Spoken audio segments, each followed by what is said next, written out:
Hey guys, what's up and welcome back to Studio 3B. It's been a while since I put out a video other than a few Hackintosh videos that I've done last month or so. But I haven't done an actual person-to-person video as this one was going to be. So today's update is really just to bring you into my home lab or office or whatever you might call it, and just to talk to you about some of the things I've been up to lately, some of the projects I've been working on a hobby level, and just things I've been building with the computers I have and the equipment I have. You know, I have some good resources to work with. Some of you might think that they're fairly humble, but you know, for me, it's what I have by the means I have. So I thought I'd just take my iPhone here and just go about my little corner of the house I have and just show you some of the equipment that I'm using and just maybe get into it. Maybe it'll inspire some future videos. If you guys have any questions or comments, leave them below and I can maybe elaborate on some of the things I'm working on in a future video. So this is just an idea to spur some conversation with my loyal members and community subscribers. Last but not least, or first but not least, is my main sitting area, my desk. This is where I do all my work. This is where I do all my meetings. This is where I make all my videos, and I don't know, just program around with the equipment I have. So got a dual monitor, very inexpensive, cheapo monitors, but they do the job. That's great. I think it's a Dell and an Acer. Great. So down here I have my new keyboard. This recently just came in. I upgraded to the full-size Keychron V6, and it's doing the fancy color thing. I'm not a big fan of the colors, but I don't hate it altogether either. So I'm leaving that on, and that's pretty cool. And this is the brown switch mechanical keyboard. So it has like a tactile feel to it. It's pretty neat. I like it. I use a Apple trackpad for Mac OS, which I've grown accustomed to using. So over here is just a spare keyboard. I have a couple of spare keyboards over here and over here. For listening to music, I use the Sennheiser HD 650s connected to a Schiit Magni Heresy phono preamp, or I have phono. Schiit Magni Heresy headphone amp. And that runs off of my Cambridge DAC Magic 100 up there. For recording microphone audio, I have a Focusrite Scarlett 2i4 back in there. That's an oldie but goodie. When I was more into mixing audio, I had these Auratones working. These are for sale on eBay right now if anybody's interested. But I think I'm going to hang on to them if they don't sell, because I really love them so much. I just haven't used them in ages. Those were run off of my power amp down here, which is a, what is that thing? Fozzy Audio HDA1. So that's the 50 watt Class AB power amplifier, which is like $200. I did a video on that a while ago. There's my rat's nest wires, which isn't too bad. Over here I have a MacBook Pro 2012, which is kicked to dust. It got soaked in some Gatorade and refuses to boot or even turn on or do anything. So good luck with that one. I leave it there for good luck. All right, moving on. Google Home, I leave it there, but I never use it. But it is on. Hey Google.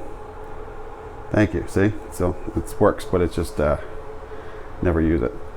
All right, so moving on, I've got a couple servers. So over here is on top I have my PF Sense, which is a Dell Optiplex something or other PF Sense router. And then I have here is my main server. This is a Dell R540 Power Edge. This is given to me by my dad. This is when he decommissioned his servers and moved into the cloud for Azure and everything like that. He gave me this server and I filled it up with hard drives, and I have like 14 or 18 terabytes or something in there. I don't know. It's all filled up with ZFS RAID storage. That's pretty cool. I can get more into what I'm hosting on the server. So over here I have another server. This is a mirror of that other server. This is where I back up my data to. So this is also many terabytes worth of information, which is a copy of that other server. And this is a Dell R510. This is older, but I have all the hard drives filled up, and you can see there's this spinning in there. And my plan was, if possible, I'd like to put this server in a friend's house, or friend or relative, and do my backups that way, because you know, it's always good to have a second copy of your data off-site. But I also have some external hard drives that I back up to, and I put those somewhere else too in case of disaster. Only because I have years and years of data, and I just don't want to lose it all, and I don't want to pay the fees for cloud storage. So you know, it just gets expensive with those monthly fees. So I do it all the data hoarder's way. So. All right, after that, you can see the crazy cabling system I have going on back here, and it really doesn't look great, but I've given it a huge effort to clean it, make it look clean and work clean. I hope I don't offend all you guys who have really neat wiring skills and are electricians and things like that, but yeah, so I have these two power strips here that host all my, you know, power needs, and those run to a surge protector down there, and I'm sure that's not kosher with all this electronics, but any comments you want to leave below and criticisms, I'll gladly hear that. That's fine. I know I need a UPS backup and everything. Don't have that. Sorry. I do have the surge protection on the outlet. Yeah, all the power runs, and when I lose power, and my internet goes down, and that sucks. But you know, it's not the end of the world. It's a home. It's not a 100% uptime business. I have this on-air light right here, which I turn on regularly, and that is it comes from a Florida radio station. I don't know which one, but it was a gift to me from a friend. So I think that's pretty cool. And I put LED lights in there, so hopefully it doesn't burn too much of my electric bill. All right, and over here, one of my many routers. That's just an access point. That's not the mesh routers I have, but kind of blend mesh and regular access points in the house pretty regularly. All right, so here's the network closet I have, and I built this out of 2x4s and plywood, and I got some help from my uncle who's candy. So here we go. Open this up, and I tried to keep it clean. I have up here, I have a gigabit switch with, I don't know, 24 ports or something, and 2 patch panels. So yeah, those are each 12 ports. As far as I could tell, that's how many I have. Those are Cat 6, so I ran Cat 6 throughout the whole house. So that was quite the project. Over here, I have quite the extra run. I kind of want to trim it down at some point. I was getting paranoid, and it was one of my first runs, and I got too much extra wires stacked in there, and it's just clogging my closet. So I'm probably going to cut this wire out and just make a shorter run. But a lot of the other wires are cut to length. These are the external outside wires that connect outside of the house. So I have a hole going right through the outside of my house here that I drilled. It's like 1.25 inches, I think is what it is. And I put this rubber tube through there. It's like a dishwasher hose. And I jammed 3 so far. And those go to different portions of the house. One to the living room upstairs, one to the bedroom, the master bedroom, and one to the kitchen. So, yeah. And those go up there. So, and then I have all these wires. These are running inside the house. So I would like to get wire molding to hide that and repaint this room. But for now, I have it all cinched up there with tacks and zip ties. So I hope this isn't offensive to you electricians out there. I know you like to do neat and clean jobs, and I really respect that. But this is about as neat as clean as I've been able to get so far. Yeah, more power strips back there.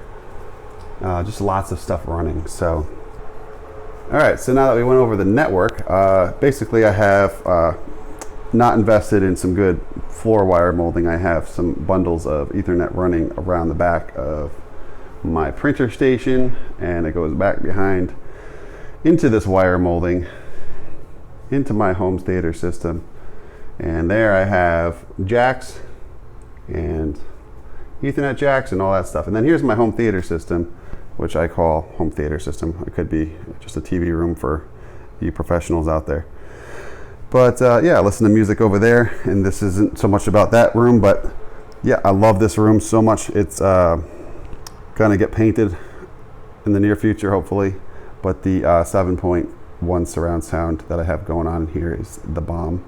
And it's a 75-inch television, so nothing to sneeze at, but it does a good job presenting movies. Yeah, so back over here I have my fireplace, which I can change different colors, which is pretty cool. It came with the house. It's not an actual fireplace. It does heat up with electricity, but you know, you could change the color here. If I press this button, you know, you get some different colors. Isn't that sweet? So I usually do red and blue for the Buffalo Bills. Go Bills. All right, got Jesus watching over me, and there's some of my family members. Great. All right. And then over here I got my records. I'm really a fan of vinyl records, and analog is the way to go with audio all day long. I miss playing guitar. I got that acoustic guitar. I've got a Epiphone Les Paul in the corner over there, and some cheapo bass, and a mini Yamaha guitar. And on my reflection on a picture my brother did. This is some pretty dang cool artwork he did in Photoshop. This is a picture of me playing guitar and all that great stuff. Anyway, guys, I showed you some of the things I'm working with lately on my office or home lab or whatever you guys like to call those rooms in your house where you just spend endless hours coding and hacking away at stuff. I hope you enjoyed this video. I hope that I sparked some interest with some of the things I have and I'm working on. And if that inspires you to comment below, subscribe to my channel, and maybe I can go in depth on any of this stuff, I would be more than happy to. So please like and subscribe, and let me know what you want me to elaborate on. Talk to you later. Bye.